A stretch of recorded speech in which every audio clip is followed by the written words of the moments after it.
নমস্কার বন্ধুরা, টুকি কিচেনে সবাইকে স্বাগত জানিয়ে শুরু করছি আজকের রেসিপি মুরগির ছাঁট দিয়ে ঘুগনি। তো আমি দোকান থেকে ছাড়ানো ছাঁট কিনে এনেছি। সেই ছাঁটগুলোকে এখন ছোট ছোট টুকরো করে কেটে নিচ্ছি। আপনাদের যদি রেসিপিটি ভালো লেগে থাকে তাহলে বাড়িতে একবার এইভাবে মুরগির ছাঁট দিয়ে ঘুগনি বানিয়ে খেয়ে দেখতে পারেন। আর ভালো লাগলে প্লিজ বন্ধুরা আমার চ্যানেলটিকে সাবস্ক্রাইব করে সাপোর্ট করতে ভুলবেন না। আর ভিডিওটিকে লাইক কমেন্ট শেয়ার করবেন। আমি প্রথম থেকেই মুরগির ছালগুলোকে ধুয়ে নিয়েছিলাম, কাটা হয়ে যাওয়ার পর আরেকটু ধুয়ে নিচ্ছি।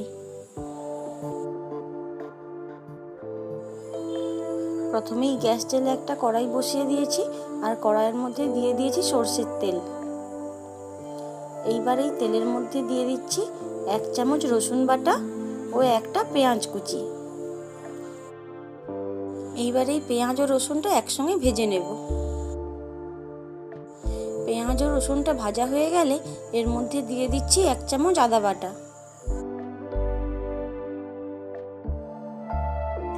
আদাটাকেও পেঁয়াজ রসুনের সঙ্গে একসঙ্গে ভেজে নিয়েছি।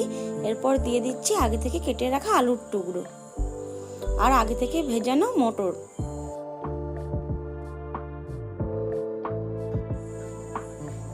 এইবার দিয়ে দিচ্ছি 1 চামচ লবণ, সামান্য একটু হলুদ গুঁড়ো আর সামান্য একটু লঙ্কার গুঁড়ো। সবকিছু একসঙ্গে মিশিয়ে ভালো করে নাড়াচাড়া করে নেব। নতুন বন্ধুরা প্লিজ চ্যানেলটি সাবস্ক্রাইব করে পাশে থাকা বেল আইকনটাকে অল করে দেবেন এই রকম নিত্য নতুন ভিডিও রেসিপি পাওয়ার জন্য। আর সমস্ত বন্ধুদের আমার পাশে থাকার অনুরোধ থাকলো। আপনারা প্লিজ আমার অন্যান্য ভিডিও রেসিপিগুলি দেখবেন। আমি মটর আর আলুগুলোকে 5 মিনিটের মতো নাড়াচাড়া করে তারপরে দিয়ে দিচ্ছি পরিমাণ মতো জল। এইবার এই মটর ও আলুগুলোকে একটা প্রেসার কুকারে করে একটা সিটি দিয়ে সেদ্ধ করে নেব।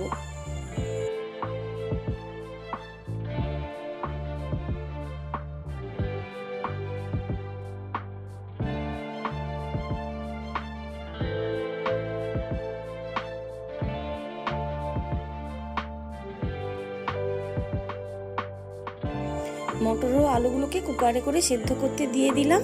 আর এই পাশে কড়াইটা পরিষ্কার করে কড়াইয়ের মধ্যে আবার দিয়ে দিলাম সরষের তেল। তেল গরম হয়ে গেলে দিয়ে দিলাম 1 চামচ চিনি। চিনিটা লাল হয়ে ফুটে উঠতে শুরু হলে তখন দিয়ে দিলাম কয়েকটা গোটা গরম মশলা। নিয়েছি এলাচ, লবঙ্গ, দারুচিনি আর কয়েকটা গোলমরিচ। আর দিলাম 3টে তেজপাতা। ফোড়নটা একটু ভাজা হয়ে গেলে দিয়ে দিলাম রসুন বাটা আর সঙ্গে দিয়ে দিচ্ছি পেঁয়াজ কুচি।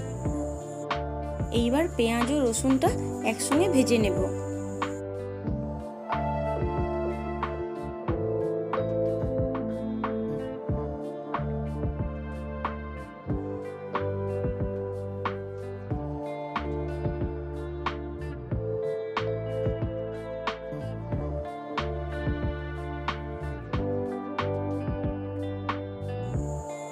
পেঁয়াজ ও রসুনটা একসঙ্গে কিছুক্ষণ ভেজে নিয়েছি। এবার এখানে দিয়ে দিচ্ছি আদা বাটা, জিরে বাটা ও শুকনো লঙ্কা বাটা।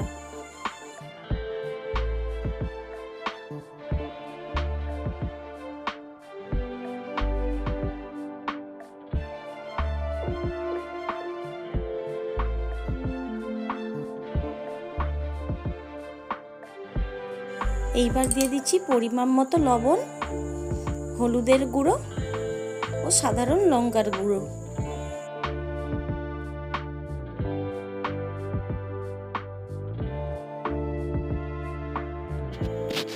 এইবার দিয়ে দিচ্ছি 1 চামচ ধনে গুঁড়ো।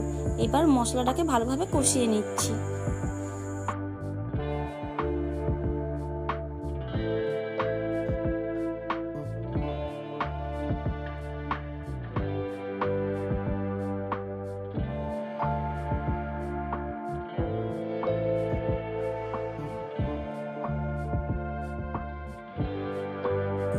সামান্য একটু মশলা ধোয়া জল দিয়ে মশলাটাকে ভালোভাবে কষিয়ে নিচ্ছি।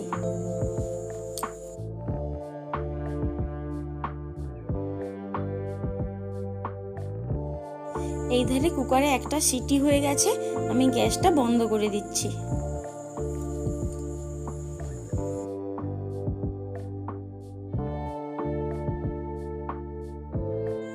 আর এই পাশে মশলাটাও ভালোভাবে কষানো হয়ে গেছে। এবার এই মশলার মধ্যে দিয়ে দিলাম একটা টমেটো বাটা। আবারও টমেটো সহ মশলাটাকে ভালোভাবে কষে নেব যতক্ষণ না টমেটোর কাঁচা গন্ধটা চলে যায়।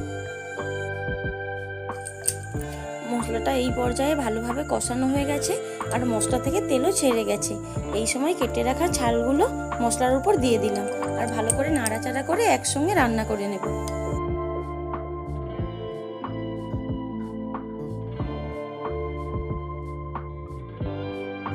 একটু ঢাকা দিয়ে রান্নাটা করে নিচ্ছি।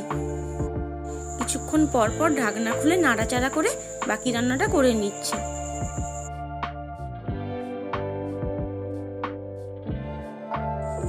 নতুন বন্ধুরা, আপনাদের কাছে একটাই রিকোয়েস্ট, রেসিপিটি ভালো লাগলে প্লিজ চ্যানেলটি সাবস্ক্রাইব করে আমাকে সাপোর্ট করতে ভুলবেন না আর আমার অন্যান্য রেসিপিগুলি দেখবেন।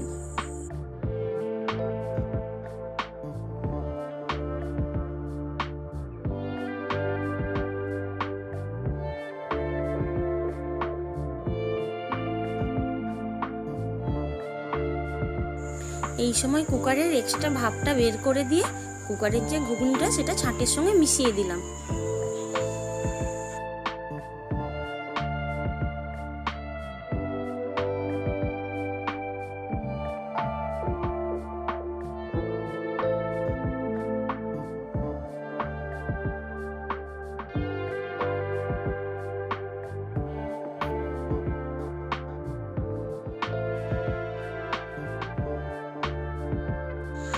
এইভাবে ছাঁটসহ ঘুগনিটা আরও 3-4 মিনিট রান্না করে তার মধ্যে দিয়ে দিলাম গরম মশলা গুঁড়ো আর নিয়েছি 1 চামচের মতো কাসৌরি মেথি, সেটা হাতে ঘষে রান্নার মধ্যে দিয়ে দিলাম।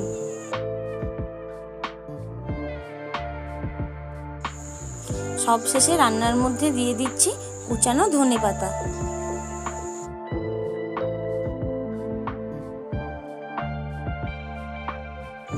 সবকিছু একসঙ্গে ভালোভাবে মিশিয়ে নিয়ে গ্যাসের ফ্লেমটা বন্ধ করে দিলাম ও ঢাকা দিয়ে 2 মিনিট রেখে দেব। 2 মিনিট পর ঢাকনাটা খুলে নিলাম।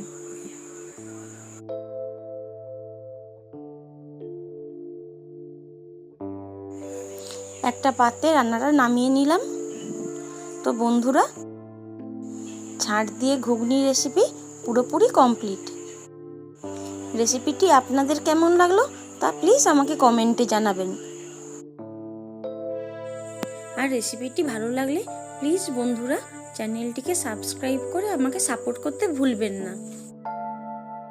আর সাবস্ক্রাইব করার পর পাশে থাকা বেল আইকনটাকে অল করে দেবেন। তো আজকের মতো এ পর্যন্তই। দেখা হচ্ছে পরের ভিডিওতে অন্য কোনো একটা রেসিপি নিয়ে।